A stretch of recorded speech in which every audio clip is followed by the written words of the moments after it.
So hi guys, welcome back to my to videos. तो इस video में दोस्तों डिस्कस करने वाले हैं यहाँ पर कुछ इंपॉर्टेंट कंपनीज को और उनसे रिलेटेड कुछ इंपॉर्टेंट अपडेट्स हैं जिसकी बात करेंगे इस वीडियो में। तो चलिए दोस्तों वीडियो की शुरुआत करते हैं। पहली कंपनी को डिस्कस करते हैं जिसका नाम है Lakshmi organic industries limited. But इसको डिस्कस करने से पहले दोस्तों, अगर आपने अभी तक मेरे टेलीग्राम चैनल को ज्वाइन नहीं किया है तो उसका लिंक मैंने आपको डिस्क्रिप्शन में और पिन कॉमेंट में दे रखा है। लिंक के थ्रू जाकर टेलीग्राम को ज्वाइन कर लो, क्योंकि काफ़ी सारी न्यूज़ एंड अपडेट्स मैं आपको वहाँ पर भी देता हूँ जो कि आपके लिए काफ़ी ज़्यादा यूजफुल रह सकती हैं। तो चलिए वीडियो की शुरुआत करते हैं। सबसे पहले बात कर लेते हैं लक्ष्मी ऑर्गेनिक से रिलेटेड कुछ इंपॉर्टेंट पॉइंट्स के बारे में।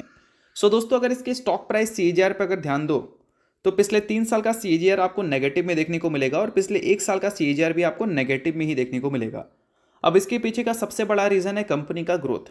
पिछले 3 साल में कंपनी ने ज़रूर अपने रेवेन्यू को 17% CAGR से ग्रो किया है और पिछले 1 साल में भी रेवेन्यू का नंबर पॉजिटिव है।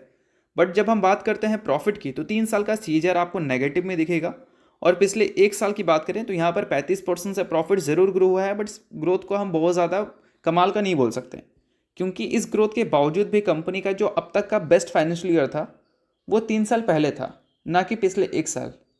तो आप ऐसे भी देख सकते हैं कि 2022 का फाइनेंशियल ईयर आप देख सकते हैं 3,000 करोड़ से ज़्यादा का रेवेन्यू कंपनी ने जनरेट किया था और अभी तक उसके बाद जितने भी फाइनेंशियल ईयर पार हुए हैं सभी के आप रेवेन्यू को कंपैरिजन कर लो उस साल के रेवेन्यू से, तो आप साफ साफ देख सकते हैं कि कंपनी अभी भी उस रेवेन्यू को बीट नहीं कर पाई है।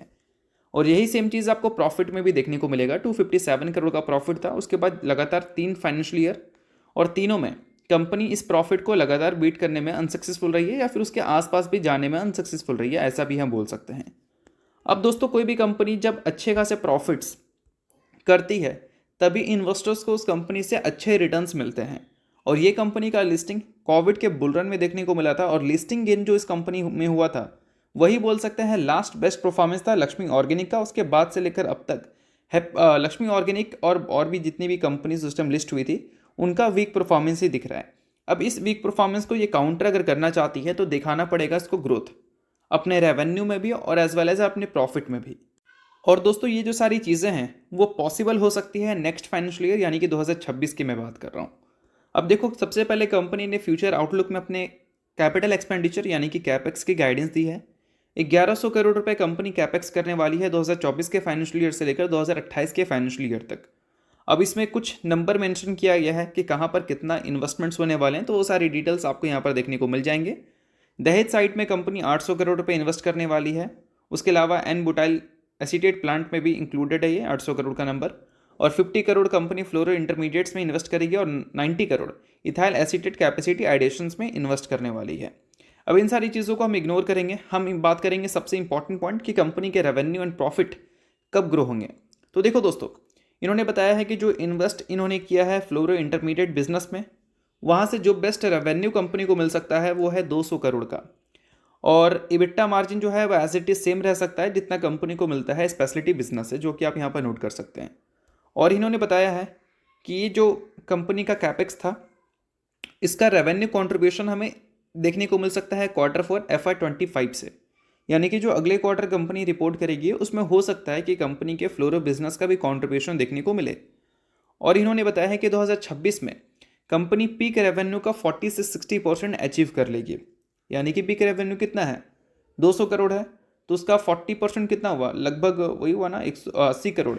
और 60% कितना हुआ, 120 करोड़। यानी कि बोल सकते हैं कि नेक्स्ट फाइनेंशियल ईयर जो कंपनी रेवेन्यू दिखाएगी उसमें एक्सपेक्टेशन है कंपनी का कि फ्लोरो इंटरमीडिएट बिजनेस का कंट्रीब्यूशन दिखेगा 40 to 60% के पीक रेवेन्यू से, यानी कि 80 से लेकर 120 करोड़ उनके रेवेन्यू में एडिशनल जंप देखने को मिलेगी। तो देखते हैं, अगर ऐसा हुआ तो अच्छी बात रहेगी, कंपनी के नंबर्स ऊपर जाएंगे और नंबर्स ऊपर जाएंगे तो कंपनी के वैल्यूशंस जो फिलहाल थोड़े से नीचे हैं उसको एक पंप भी मिल सकता है। तो चलिए दोस्तों, डिस्कस करते हैं अब अगली कंपनी को जिसका नाम है हिंदुस्तान एरोनॉटिक्स लिमिटेड यानी कि HAL। बट इसको डिस्कस करने से पहले दोस्तों, अगर आपको अभी तक वीडियो अच्छा लग रहा है तो वीडियो को लाइक कर दो, चैनल को सब्सक्राइब कर दो ताकि इसी टाइप का इन्फॉर्मेटिव वीडियोस आपको रेगुलर बेसिस पे मिल सके। और टेलीग्राम को ज्वाइन नहीं किया है तो उसको भी जाकर ज्वाइन कर लो, न्यूज़ एंड अपडेट्स आपको वहाँ पर भी मिलती हैं जो कि आपके लिए यूजफुल हो सकता है। तो चलिए अब HAL की बात कर लेते हैं। तो देखो दोस्तों, रिसेंटली इस कंपनी से रिलेटेड कुछ न्यूज़ हमें सुनने को मिला। अब न्यूज़ देखा जाए तो काफ़ी सारी हमें सुनने को मिली है, जिसमें कुछ न्यूज़ तो अच्छी थी और कुछ न्यूज़ तो ख़राब भी थी। लाइक इंडियन एयरफोर्स के जो चीफ हैं उन्होंने HAL को लेकर जो कमेंट्री की थी कि मैं HAL को लेकर बिल्कुल भी कॉन्फिडेंट नहीं हूँ, क्योंकि उन्होंने काफ़ी ज़्यादा डिलीवरी डिले किया है और साथ में जो कंपनी ने बातें बोला था उस बात के हिसाब से कंपनी के एक भी जेट्स रेडी ही नहीं हैं। तो उस बेसिस पे स्टॉक ने रिएक्ट भी किया था, बट अभी अगर हम बात करें तो कुछ अच्छी न्यूज़ भी आ रही है। अच्छी news in the sense HL ने DIAT फॉर्ज के साथ पार्टनरशिप की है। अब रीज़न इसका है boost aerospace research and innovations. तो ओवरऑल अगर देखा जाए तो बिजनेस पॉइंट ऑफ व्यू से तो ये एक अच्छी बात बोल सकते हैं, बट ये जो न्यूज़ है ये एक तरह से बोल सकते हैं एरोस्पेस रिसर्च को बढ़ावा देने के लिए है, ना कि किसी भी तरह के कॉन्ट्रैक्ट्स की न्यूज़ है। तो ओवरऑल इन सारी चीज़ों से क्या होता है कि लॉन्ग टर्म में फ़ायदा हो सकता है, बट शॉर्ट टर्म में कॉन्ट्रैक्ट्स की वजह से ही हमें फ़ायदा देखने को मिलते हैं। तो न्यूज़ थी, इस वजह से हमने इस चीज़ को डिस्कस कर लिया। अब एक चीज़ हमने नोट किया है कि पिछले कुछ टाइम में एचएल के जो प्राइस टू अर्निंग मल्टीपल्स है उसमें काफ़ी ह्यूज करेक्शंस हमें देखने को मिली है। अगर पिछले एक साल के पी को देखोगे तो वो 25 के आसपास आ चुका है, और 25 के आसपास पी आ चुका है, और ईपीएस में लगातार अगर ग्रोथ दिखी तो फिर इस प्राइस टू अर्निंग मल्टीपल्स को अट्रैक्टिव माना जाएगा। अब देखो, प्राइस टू अर्निंग मल्टीपल्स की गिरावट बहुत ज़्यादा इंपॉर्टेंट होता है, क्योंकि हमेशा किसी कंपनी का वैल्यूएशन ऊपर ही रहेगा तो इन्वेस्टमेंट अपॉर्चुनिटीज़ में कभी मिलेगी ही नहीं। अब बड़ी बड़ी कंपनीज से लेकर छोटी छोटी कंपनीज में भी देखना, एक छोटे रीजंस की वजह से ऊपर लेवल पे अच्छी करेक्शंस हो जाती हैं। क्योंकि मैक्सिमम लोग वहाँ पर होते हैं प्रॉफिट में, और जब लोग प्रॉफिट में होते हैं तो प्रॉफिट बुकिंग करने से पहले क्यों लोग सोचेंगे। और वही हुआ है डिफेंस सेक्टर में भी। मैक्सिमम लोग थे प्रॉफिट में, और डिफेंस सेक्टर को लेकर कुछ खास हमें अच्छी खबर देखने को मिली नहीं बैक टू बैक 2 बजट में। इस वजह से क्या है कि पिछले कुछ टाइम में एचएल जैसी कंपनीज और बाकी के जो डिफेंस कंपनीज हैं वो गिरी हैं।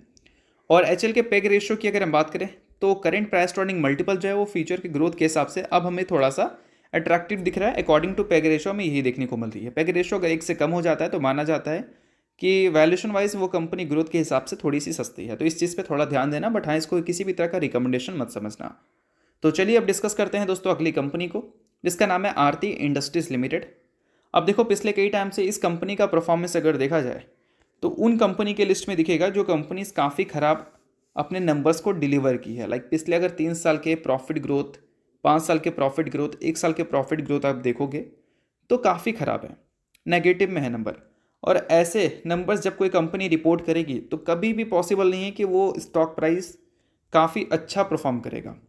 मतलब प्रॉफिट ग्रोथ के बेसिस पे ही तो स्टॉक मूव करता है, और स्टॉक के मूवमेंट से ही देख लो, पिछले 5 साल में नेगेटिव रिटर्न्स, 3 साल में नेगेटिव रिटर्न्स, 1 साल में नेगेटिव रिटर्न्स। तो आप हमेशा किसी भी कंपनी में जब इन्वेस्ट करते हैं तो आप एक चीज़ ध्यान रखना कि उस कंपनी के प्रॉफिट ग्रोथ फ्यूचर में ग्रो कर सकते हैं, यानी अच्छे खासे मार्जिन से। अगर वो कर सकते हैं तो ही आप उस कंपनी में जाना, और नहीं कर सकते हैं तो फिर आप उस कंपनी में जाकर अपना टाइम वेस्ट कर सकते हो। मैं यहाँ पर आरती इंडस्ट्रीज़ की बात नहीं कर रहा हूँ, मैंने एक एग्जांपल दी आपको कि मार्केट में रिटर्न्स स्टॉक से कैसे बनते हैं। सो अब दोस्तों बात करते हैं अब आरती इंडस्ट्रीज से रिलेटेड कुछ इंपॉर्टेंट अपडेट्स के बारे में। तो देखो, पिछले कुछ टाइम से रिटर्न्स ज़रूर नहीं बने हैं क्योंकि कंपनी का प्रॉफिट ग्रोथ नेगेटिव में है। अब ऐसे टाइम पे क्या है कि आपको कंपनी के प्लान्स नोट करनी है। अगर प्लान्स आपको पता है कि कंपनी क्या कर रही है क्या नहीं कर रही है और वो सूट करता है तो उस हिसाब से आप डिसीजन ले सकते हैं। तो कंपनी का मैनेजमेंट का क्या प्लान है वो मैं आपको समझा दे रहा हूँ, बाकी आप अपने हिसाब से अपनी राय बना सकते हैं। तो देखो दोस्तों, कंपनी के फ्यूचर आउटलुक यहाँ पर मेंशन किया गया है, बताया गया है जोन 4 का जो प्रोजेक्ट है उसकी जो एग्जीक्यूशन है वो बोल सकते हैं एज़ पर प्लान चल रहा है, और इसकी जो कमीशनिंग है वो एक्सपेक्टेड है कि हमें नेक्स्ट फाइनेंशियल ईयर यानी कि 2026 में देखने को मिल सकती है।